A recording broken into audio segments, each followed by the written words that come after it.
Okay, welcome back. We're now going to look at a couple of applied extreme value problems. These are both taken from the review exercises of chapter 27, and this one is problem 86. And it reads, a force P in newtons at an angle theta above the horizontal drags a 50 Newton box across a level floor. The coefficient of friction between the floor and the box is constant and equals 0.20. The magnitude of the force is given by P is 0.2 times 50 all over 0.2 sine theta plus cos theta. Find theta such that P is a minimum. So you may remember that whenever we're looking for a maximum or minimum point, we're looking for places in the graph where the tangent line is horizontal. And so we're looking for places that have a first derivative equal to 0. And so our goal here is to solve for theta such that the derivative of P with respect to theta is equal to 0. So we will start like this, and then we'll determine the value of theta. Okay, so this is how we're going to proceed. I should note that in both problems here, we will be omitting the second derivative test just because its algebra is too involved. Okay, so let's get started. Here's our equation for P.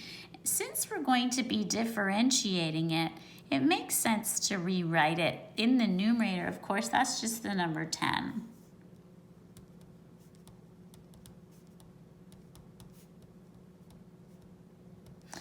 Now, if we keep P in this form, we will need to use a quotient rule.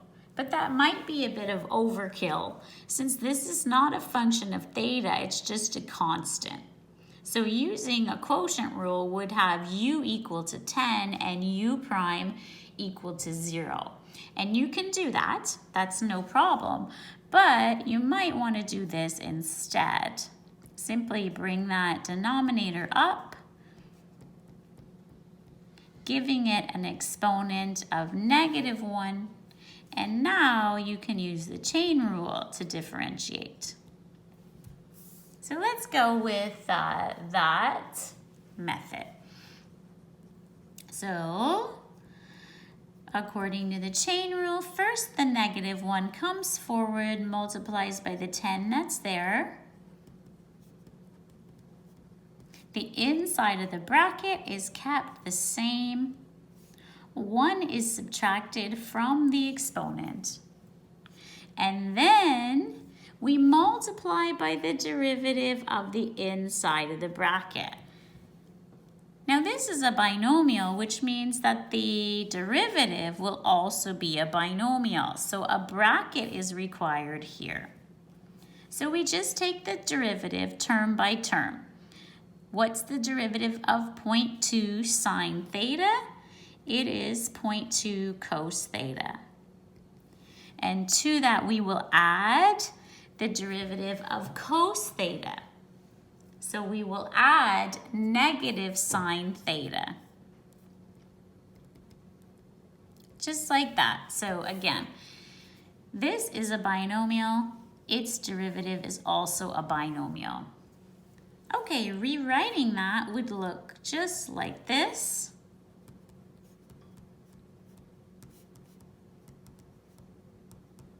And now in the denominator,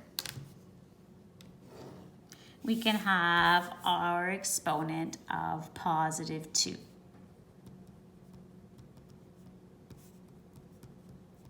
Just like that.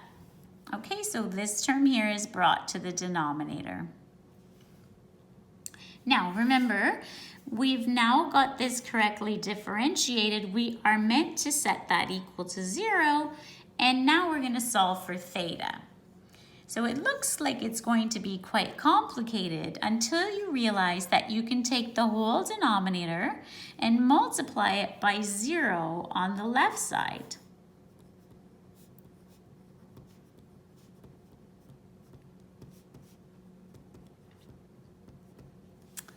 You can also divide both sides of the equation by -10.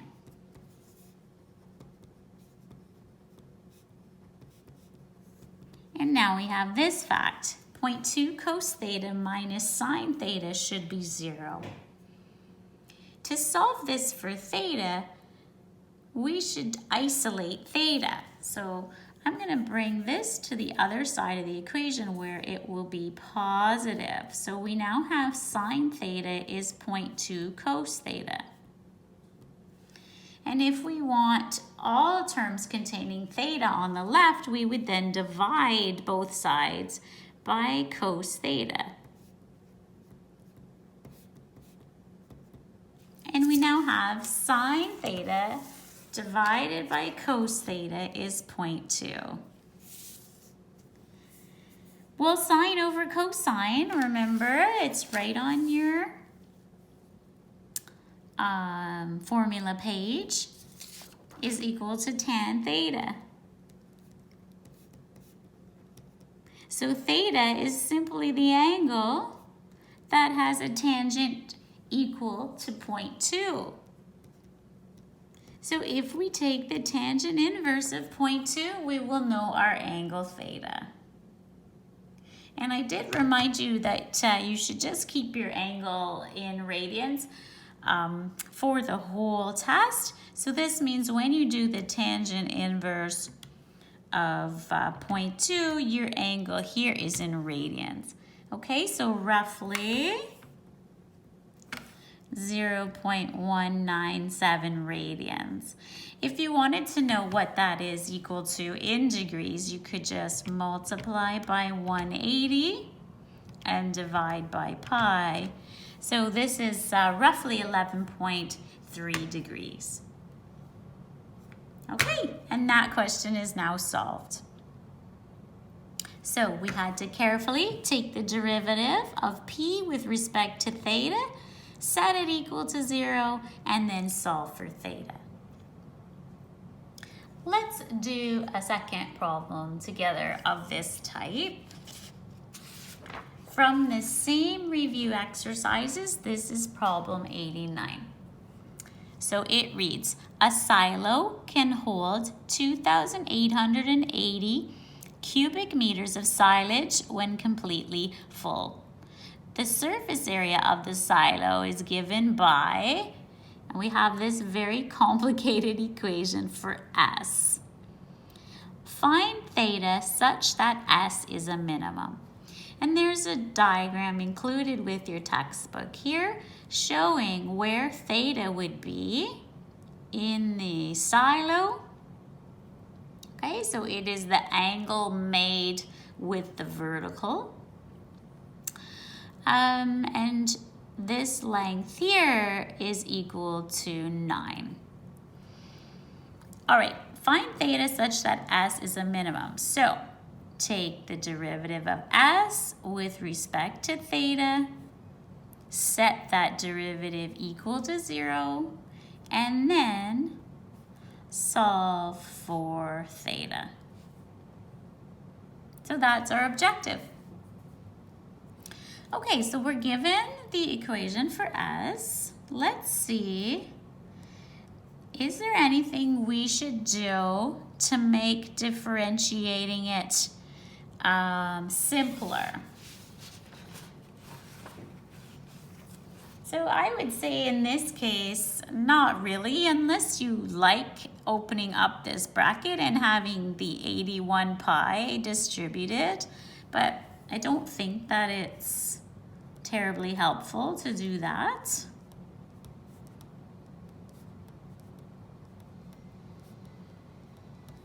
So let's just get started. So this is the original equation.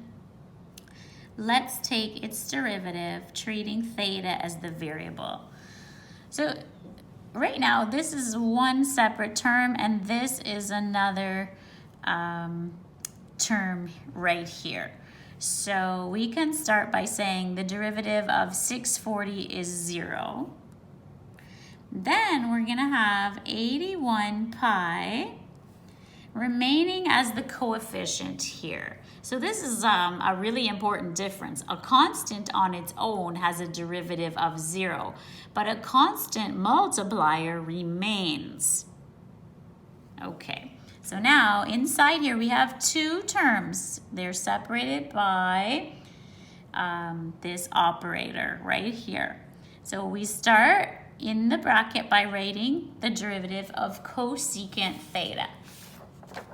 Okay, and that's negative cosecant theta cotangent theta times 1.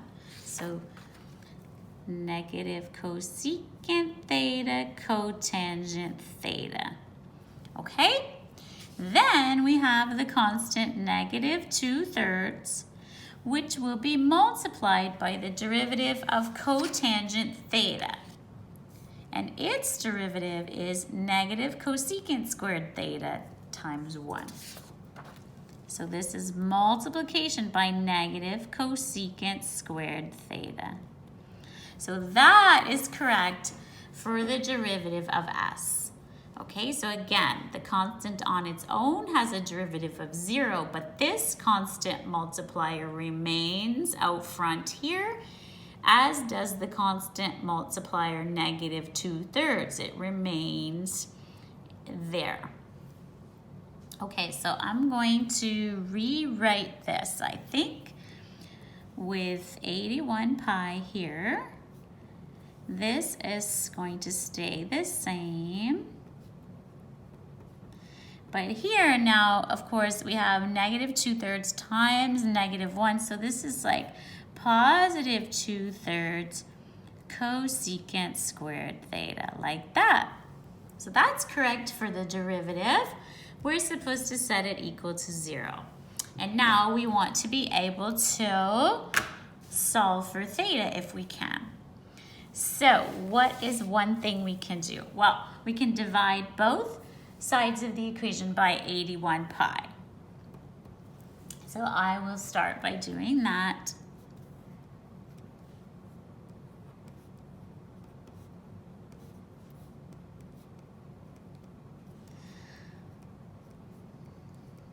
All right, and now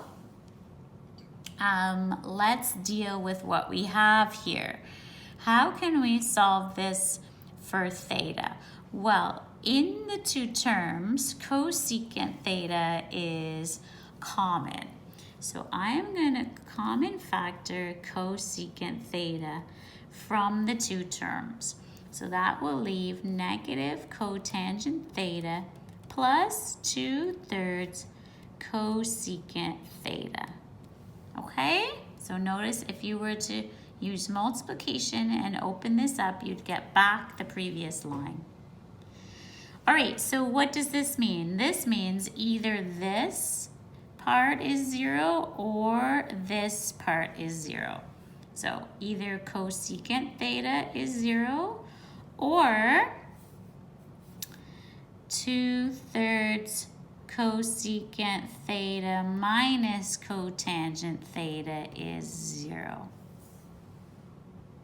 Okay, these reciprocal functions are not terribly fun to work with. So this would be the same as saying 1 over the sine of theta is 0. And this is not possible. So you can't take 1 and divide it by any finite number and have the result being equal to 0. So this is not possible. So this is not going to give us an appropriate angle. Okay, the only way to get an answer of 0 here is if sine of theta was infinitely large. And sine of theta is not infinitely large. Okay? All right, so now let's try to obtain an answer here, maybe by going to functions that we know. So again, cosecant is 1 over sine. And here, cotangent, remember, is the same as cosine over sine, since it's the reciprocal of tangent.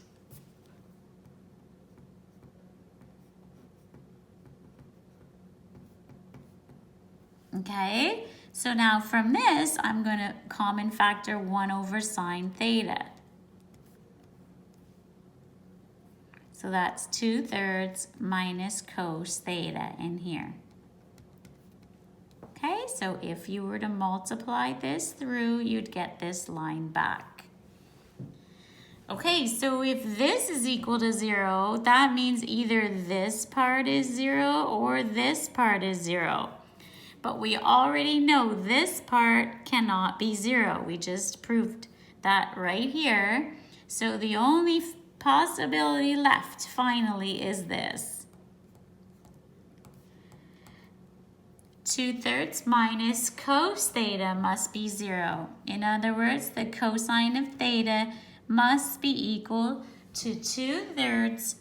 Theta, therefore, is the cosine inverse of 2/3. And this you can work out with your calculator. Shift cosine 2 over 3 with your fraction button, and you would get your answer right here. So that is in radians. It's roughly 0.841 radians. And the problem is now done. And if you wanted to know how many degrees that would be equivalent to, because that's more meaningful to you, then remember, just multiply by 180, divide by pi, and it's roughly 48.2 degrees. Okay, so that gives you 2 examples of these applied extreme value problems. And in the previous little video, we did 2 examples of related rates problems. There are suggested problems for you to try listed in Blackboard as well. But the good news is you have now watched your last video lesson. And I'm sure you're very, very, very relieved to hear that. Okay, thanks so much. Have a great day.